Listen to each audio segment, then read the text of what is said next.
നമ്മുടെ പാദങ്ങൾക്കടിയിൽ ആഴമേറിയ മണ്ണിന്റെ പാളികൾക്കുള്ളിൽ ആയിരക്കണക്കിന് വർഷങ്ങളായി ഉറങ്ങിക്കിടക്കുന്ന ചില നിഗൂഢതകളുണ്ട്. ഇടയ്ക്കെപ്പോഴോ മണ്ണുമാന്തി യന്ത്രങ്ങൾ ഭൂമി തുരക്കുമ്പോൾ അല്ലെങ്കിൽ കനത്ത മഴയിൽ മണ്ണൊലിച്ചു പോകുമ്പോൾ അവ പുറത്തേക്ക് വരും. ഭീമാകാരമായ മൺപാത്രങ്ങൾ. ആരാണിവ നിർമ്മിച്ചത്? എന്തിനായിരുന്നു ഈ കൂറ്റൻ പാത്രങ്ങൾ ഭൂമിക്കടിയിൽ ഒളിപ്പിച്ചുവെച്ചത്? നിധി തേടിച്ചെന്നവർക്ക് മുന്നിൽ വെളിപ്പെട്ടത് ഭയാനകമായ ചില കാഴ്ചകളായിരുന്നു. ദ്രവിച്ചു തുടങ്ങിയ മനുഷ്യ അസ്ഥികൾ, വിചിത്രമായ ഇരുമ്പ് ആയുധങ്ങൾ, കറുപ്പും ചുവപ്പും കലർന്ന വിചിത്രമായ മൺപാത്രങ്ങൾ. ഇതിനെ നമ്മൾ നന്നങ്ങാടികൾ എന്ന് വിളിക്കുന്നു. എന്നാൽ പഴയ തലമുറ ഇതിനെ വിളിച്ചിരുന്നത് മുതുമക്കത്തായികൾ എന്നാണ്. അതായത് പ്രായമായവരെ ജീവനോടെ അടക്കം ചെയ്തിരുന്ന പാത്രങ്ങളാണിവ എന്ന് വിശ്വസിച്ചിരുന്ന ഒരു കാലമുണ്ടായിരുന്നു കേരളത്തിൽ. 3000 വർഷങ്ങൾക്ക് മുൻപ് അക്ഷരങ്ങളോ രേഖകളോ ഇല്ലാതിരുന്ന ആ കാലഘട്ടത്തിൽ കേരളത്തിലെ മനുഷ്യർ എന്തിനായിരുന്നു ഇത്തരം കല്ലറകൾ നിർമ്മിച്ചത്? മരിച്ചവർക്ക് മരണാനന്തര ജീവിതത്തിൽ ഉപയോഗിക്കാൻ വേണ്ടിയാണോ ആയുധങ്ങളും പാത്രങ്ങളും കൂടെ വെച്ചിരുന്നത്? ഈ മൺപാത്രങ്ങൾക്കുള്ളിൽ ഒളിഞ്ഞിരിക്കുന്ന ശിലായുഗത്തിന്റെ നിഗൂഢതകളിലേക്ക് നമുക്കൊന്ന് ഇറങ്ങിച്ചെന്നാലോ?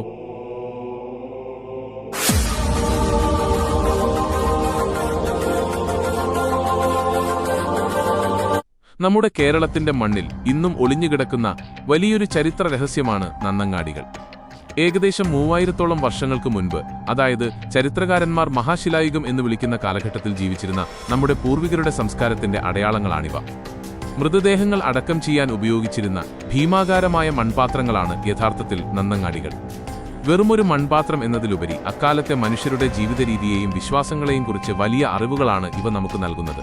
മരിച്ചവർക്ക് ശേഷവും മറ്റൊരു ജീവിതമുണ്ടെന്ന് വിശ്വസിച്ചിരുന്ന ആ ജനത പരേതർക്ക് അടുത്ത ജന്മത്തിൽ ഉപയോഗിക്കാനായി അവർക്ക് പ്രിയപ്പെട്ട ആയുധങ്ങളും മുത്തുകളും ചെറിയ മൺപാത്രങ്ങളും ധാന്യങ്ങളുമൊക്കെ ഈ നന്നങ്ങാടികൾക്കുള്ളിൽ മൃതദേഹത്തോടൊപ്പം നിക്ഷേപിക്കുമായിരുന്നു. പരേതന്റെ ആത്മാവിനു വരാനായി ഭരണിക്ക് മുകളിൽ ചെറിയ ദ്വാരങ്ങളും അന്ന് നിർമ്മിച്ചിരുന്നു എന്നുള്ളത് ഏറെ കൗതുകമുണർത്തുന്ന കാര്യമാണ്.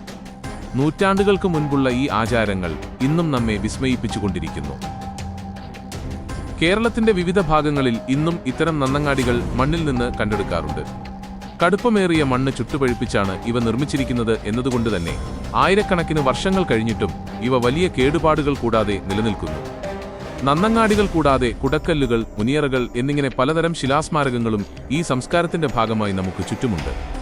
അതിശയിപ്പിക്കുന്ന മറ്റൊരു കാര്യം അന്നത്തെ മനുഷ്യർക്ക് ഇരുമ്പ് ഉപയോഗിക്കാനുള്ള മികച്ച അറിവുണ്ടായിരുന്നു എന്നതാണ്. ഇത്തരം നന്നങ്ങാടികൾക്കുള്ളിൽ നിന്ന് കണ്ടെത്തിയ ഇരുമ്പുവാളുകളും മഴുവും ഇതിന് തെളിവാണ്. മരണപ്പെട്ടവർക്കായി പടുത്തുയർത്തുന്ന ഇത്തരം സ്മാരകങ്ങൾ അവരുടെ സാമൂഹിക പദവിയുടെ അടയാളം കൂടിയായിരുന്നു എന്ന് ചരിത്രകാരന്മാർ വിശ്വസിക്കുന്നു. സാധാരണക്കാരെ അടക്കം ചെയ്യാൻ ഏറ്റവും വ്യാപകമായി ഉപയോഗിച്ചിരുന്നത് നന്നങ്ങാടികൾ തന്നെയാണ്. വീടിന്റെ പരിസരത്തോ അല്ലെങ്കിൽ ജനവാസ മേഖലകളിൽ നിന്ന് അല്പം മാറിയോ കുഴികളെടുത്ത് ഇത്തരം മൺപാത്രങ്ങളിൽ മൃതദേഹങ്ങൾ അടക്കം ചെയ്യുകയായിരുന്നു പതിവ്. കുടക്കല്ലുകളോ മുനിയറകളോ പോലെ ഭൂമിക്ക് മുകളിൽ വലിയ സ്മാരകങ്ങളൊന്നുമില്ലാത്ത വെറും കുഴികളിലാവാം ഭൂരിഭാഗം സാധാരണക്കാരെയും അടക്കം ചെയ്തിട്ടുണ്ടാവുക. കുടക്കല്ലുകളും മുനിയറകളും നിർമ്മിക്കാൻ വലിയ അധ്വാനവും ഒരുപാട് ആളുകളുടെ സഹായവും ആവശ്യമാണ്. അതുകൊണ്ട് തന്നെ ഇത്തരം വലിയ ശിലാസ്മാരകങ്ങൾ ഗോത്രത്തലവന്മാർക്കോ അല്ലെങ്കിൽ സമൂഹത്തിൽ ഉയർന്ന സ്ഥാനമുള്ളവർക്കോ വേണ്ടി മാത്രമായി പരിമിതപ്പെടുത്തിയിരിക്കാനാണ് സാധ്യത. സാധാരണക്കാർക്ക് ഇത്തരം വലിയ സ്മാരകങ്ങൾ പണിയാനുള്ള സാമ്പത്തികമോ സാമൂഹികമോ ആയ സാഹചര്യം ഉണ്ടായിരിക്കില്ല. അവർ മൃതദേഹങ്ങൾ മൺപാത്രങ്ങളിൽ വെച്ച് മണ്ണിൽ കുഴിച്ചിടുകയോ ലളിതമായ ശവക്കല്ലറകൾ ഉപയോഗിക്കുകയോ ചെയ്തിരിക്കാം. ചുരുക്കത്തിൽ നന്നങ്ങാടികൾ സാമാന്യ ജനങ്ങളുടെ ഇടയിൽ പ്രചാരത്തിലുള്ള ഒന്നായിരുന്നുവെങ്കിലും കുടക്കല്ലുകളും മുനിയറകളും സമൂഹത്തിലെ VIP-കൾക്ക് വേണ്ടി മാത്രമുള്ള ആദരവായിരുന്നു എന്ന് കരുതപ്പെടുന്നു.